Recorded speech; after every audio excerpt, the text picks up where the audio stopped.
Assalomu alaykum. Men Gachon universitetining Teaching Korean as a Foreign Language koreys tilini chet tili sifatida o'qitish fakultetining 2-semestr talabasiman. 2 semestr davomida siz uchun tayyorlab qo'ygan 5 ta fakt bilan bo'lishmoqchiman. Birinchisi, qanchalik topik darajangiz baland bo'lsa, shunchalik katta grant olishingiz mumkin. Agar 6 darajangiz bo'lsa, 2 semestr uchun grant yutib olishingiz mumkin. 100% grantni qo'lga kiritishingiz mumkin. Lekin bizning fakultetda emas. Bizning fakultetimizda faqatgina 1 semestrga 100% grant yutib olishingiz mumkin. Ikkinchisi esa 100% grant yutdingiz deylik. Xursand bo'lishga shoshilmang. Chunki 1 semestr uchun 100% grant yutgan bo'lsangiz ham siz 50% to'lashingizga to'g'ri keladi.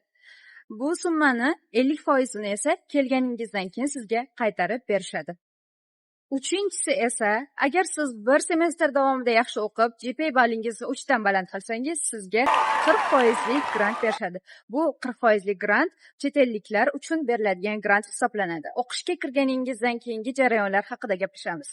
Aynan bizning fakultetimizda email orqali o'qishingiz kerak bo'ladigan darslar ro'yxati yuboriladi. Bilasizmi, eng qiziq tomoni nimada? Sizga ixtiyoriy va majburiy fanlar yuboriladi. Siz o'zingiz emas, sizga belgilab qo'ygan fanlarni tanlashingizga to'g'ri keladi. Siz tanlagan fanlarni kunlari sizga to'g'ri keladimi, yo'qmi? Buni esa hech qanday qizig'i yo'q. Albatta, yaxshi taraflarini ham aytib o'tishim kerak. Eng yaxshi plyus taraflardan biri, agar siz bitirishdan oldin sizda 6 daraja bo'ladigan bo'lsa, sizga diplom hamda o'qituvchilik sertifikati beriladi. Bu oxirgi faktni esa faqatgina bu fakultetda o'qiyotgan talabalargina bilishadi.